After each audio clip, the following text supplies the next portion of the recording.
नमस्कार दोस्तों, स्वागत है आपका मेरे यूट्यूब चैनल उत्तराखंड ज्ञानदीप में। दोस्तों, हमने पिछली वीडियो में पढ़ा था संज्ञा, सर्वनाम, विशेषण। दोस्तों, आज हम पढ़ेंगे क्रिया और क्रिया के भेद। कर्म के आधार पर अकर्मक क्रिया, सकर्मक क्रिया दो होते हैं और प्रयोग के आधार पर आपके क्रिया के भेद होते हैं 6। तो दोस्तों, इस टॉपिक को आज हम कवर करते हैं।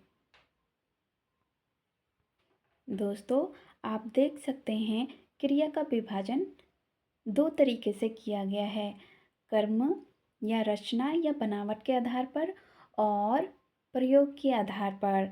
तो आपका प्रयोग के आधार पर 6 प्रकार से किया गया है: प्रेरणार्थक क्रिया, संयुक्त क्रिया, नाम धातु क्रिया, पूर्वकालिक क्रिया, सामान्य क्रिया।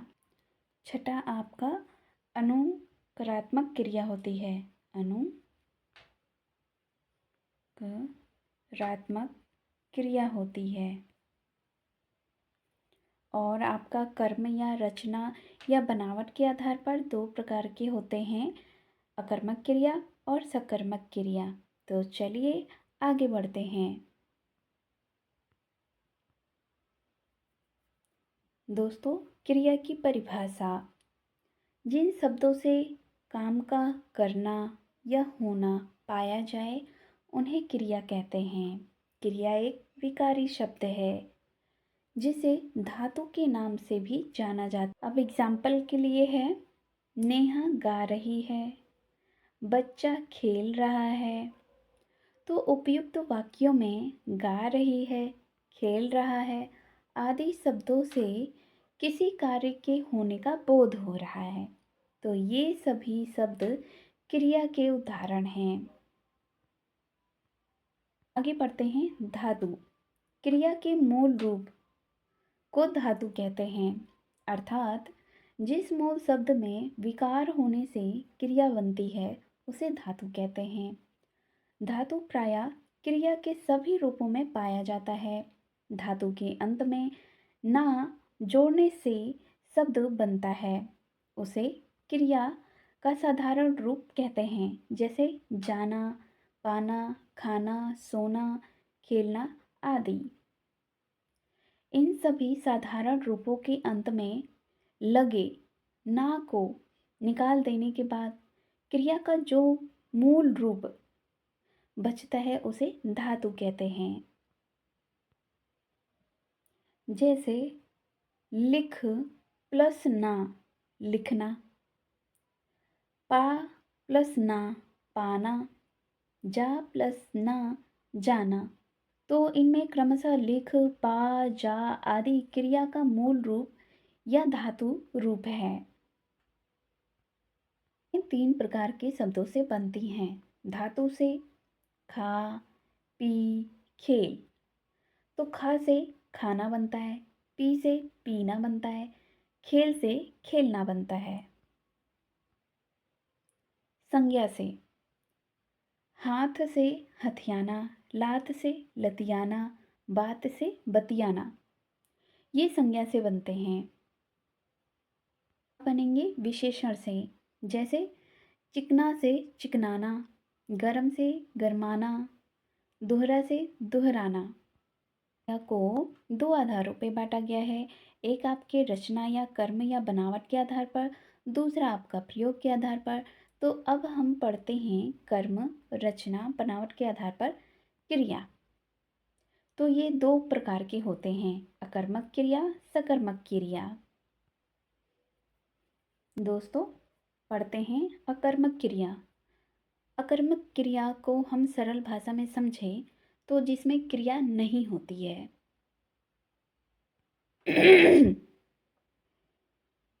अर्थात अकर्मक, अ का मतलब क्या होता है? नहीं। और कर्म का, अकर्मक का, अकर्मक क्रिया जिसका अर्थ होता है कर्मक कहलाता है। जैसे अ का मतलब नहीं, अर्थात बिना कर्म के अकर्मक क्रिया कहलाती है, जिसमें क्रिया नहीं होती है, वह अकर्मक होती है। तो जिस क्रिया के व्यापार का फल कर्ता पर पड़े उसे अकर्मक क्रिया कहते हैं।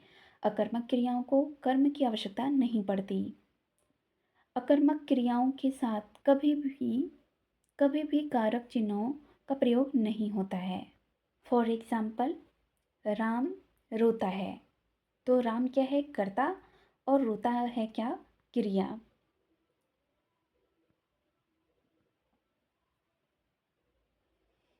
अब पढ़ते हैं, पक्षी उड़ रहे हैं, तो पक्षी है कर्ता और उड़ना क्या है? क्रिया। रेलगाड़ी चलती है, तो रेलगाड़ी क्या है? कर्ता और चलती है क्रिया।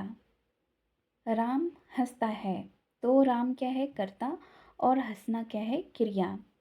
दोस्तों, क्रिया को तो हम समझते हैं, हंसना, बोलना, चलना, खेलना, उठना, बैठना, ये सब क्रियाएं। लेकिन क्रिया को भी दो भागों में बांटा है, अकर्मक क्रिया और सकर्मक क्रिया। अब जिसमें काम का होना वह तो सकर्मक है, जिसमें काम नहीं होगा तो वह क्या कहलाएगा? अकर्मक। जैसे कि उपयुक्त वाक्यों में रोता है, उड़ते हैं, चलती है, हंसता है, क्रियाएं हैं जिनका प्रभाव सीधा कर्ता पर क्रमशः राम, पक्षी, रेलगाड़ी और राम पर पड़ रहा है। इन वाक्यों में कर्म नहीं आया है, तो ये क्या हैं? अकर्मक क्रियाएं हैं। अकर्मक क्रिया के कुछ उदाहरण: लड़का सोता है, मीरा जोर से हंसी हंसी, पानी बरस रहा है, हवा चल रही है, वह खेल रहा है।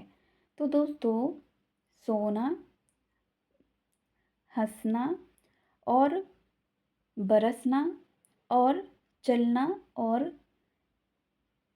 खेलना, ये क्या है? क्रिया है, लेकिन ये अकर्मक क्रिया हैं। दोस्तों, अब कुछ अकर्मक क्रियाएं पढ़ेंगे। सोना, होना, बढ़ना, अकड़ना, डरना, चलना, फिरना, मरना, रूठना, दौड़ना, मुस्कुराना, लजाना, बैठना, हंसना, उगना, जीना, पिसना, रोना, ठहरना, चमकना, डोलना, घटना, जागना, बरसना, उछलना, कूदना, फांदना, ये सब क्या हैं? अकर्मक क्रियाएं हैं।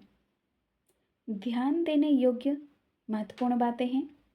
यदि प्रश्न करने पर हमें क्या, किसे, किसका आदि का जवाब ना मिले तो वह क्रिया अकर्मक होती है। किंतु हमें प्रश्न करने पर कौन का उत्तर मिल जाता है तो वह सकर्मक क्रिया कहलाएगी, और अगर नहीं मिलता है तो अकर्मक क्रिया कहलाती है। अब हमें क्या, किसे, किसका आदि का उत्तर नहीं प्राप्त हो रहा है, किंतु कौन का जवाब प्राप्त हो रहा है, कौन का जवाब प्राप्त हो रहा है, तो अतः यह अकर्मक क्रिया है। दोस्तों, अब पढ़ते हैं सकर्मक क्रिया। लोग नोट डाउन करते जाइएगा। अब पढ़ते हैं सकर्मक क्रिया। जिस क्रिया का फल कर्ता पर ना पड़कर कर्म पर पड़े उसे सकर्मक क्रिया कहते हैं। जैसे हमें किसका आंसर मिल जाए, कौन, किसका, कैसे, अगर हमें इन सब चीज़ों का आंसर मिल जाता है तो वह सकर्मक क्रिया कहलाती है। तो सकर्मक क्रियाओं के साथ कारक चिन्हों का प्रयोग होता है। जैसे मैं पत्र लिखता हूँ, तो मैं क्या लिखता हूँ? तो हमें इसका जवाब मिल जा रहा है पत्र। तो ये क्या है? सकर्मक क्रिया है। तो मैं क्या होता है? कर्ता, पत्र क्या है? कर्म, लिखता हूँ क्रिया है। राम ने रावण को मारा, तो राम ने किसको मारा? रावण को मारा। आंसर मिल गया। तो ये क्या है? सकर्मक क्रिया है। अब राम क्या है? कर्ता, रावण क्या है? कर्म, और मारा क्रिया है। आगे पढ़ते हैं। भंवरा फूलों का रस पीता है, तो भंवरा क्या है? कर्ता, फूलों का रस क्या है? कर्म, पीता है क्रिया।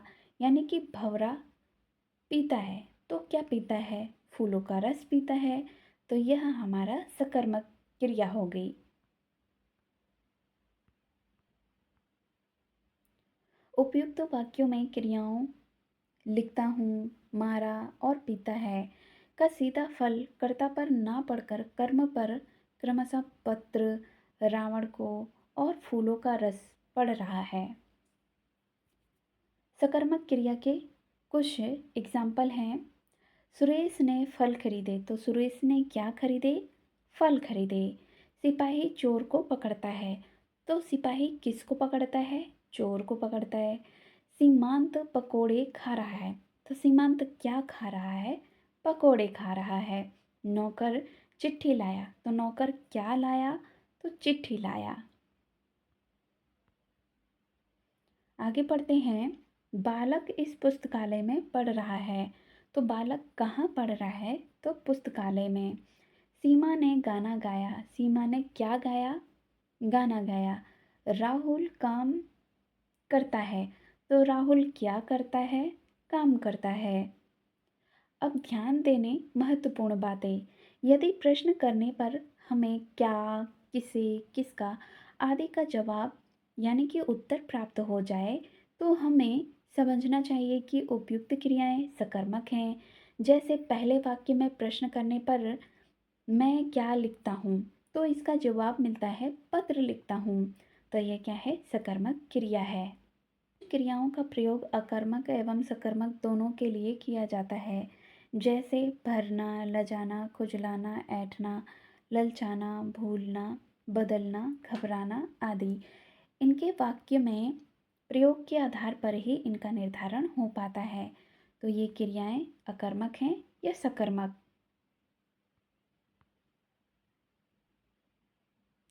तो ये अकर्मक और सकर्मक के लिए प्रयोग किया जाता है। आगे पढ़ते हैं। एकर्मक क्रिया। कुछ सकर्मक क्रियाएं एक कर्म वाली, कुछ दो कर्म वाली होती हैं। जिन सकर्मक क्रियाओं में केवल एक ही कर्म होता है उसे एकर्मक क्रिया कहते हैं। सरल शब्दों में कहें तो जिस वाक्य में क्रिया के साथ उसका एक ही कर्म हो उसे एक कर्मक क्रिया कहते हैं। जैसे वह पुस्तक पढ़ता है, तो वह पुस्तक पढ़ता है। तो पुस्तक क्या है? कर्म। पढ़ता है क्या? क्रिया। वह क्या है? सब्जेक्ट है यानी कि कर्ता। रमन ने खाना खाया, तो खाना क्या है? कर्म। खाया क्या है? क्रिया। तो उपयुक्त वाक्यों में एक ही कर्म पुस्तक एवं खाना आया है, अतः एक कर्मक क्रिया के उदाहरण हैं। द्विकर्मक क्रियाएं। द्विकर्मक अर्थात दो कर्मों से युक्त जो सकर्मक क्रियाएं दो कर्म वाली होती हैं उन्हें द्विकर्मक कहते हैं। जैसे दीपा ने गाय को चारा खिलाया, तो दीपा करता है, गाय कर्म है, चारा भी कर्म है, खिलाया क्रिया है। शिवम ने राहुल को पैसे दिए, तो शिवम करता है, राहुल कर्म है, पैसे भी कर्म है। अब देना क्या है? क्रिया है। तो इसमें दो कर्म हो रहे हैं, तो अर्थात यह द्विकर्मक क्रिया है। यहाँ पहले वाक्य में दो कर्म आए, गाय और चारा, एवं दूसरे वाक्य में दो कर्म राहुल और पैसे हैं। तो ये क्या है? द्विकर्मक क्रिया है। दोस्तों, आगे की जानकारी आपको नेक्स्ट वीडियो में दी जाएगी। तब तक के लिए आप लोग लाइक, शेयर, कमेंट और सब्सक्राइब करना ना भूलें। धन्यवाद।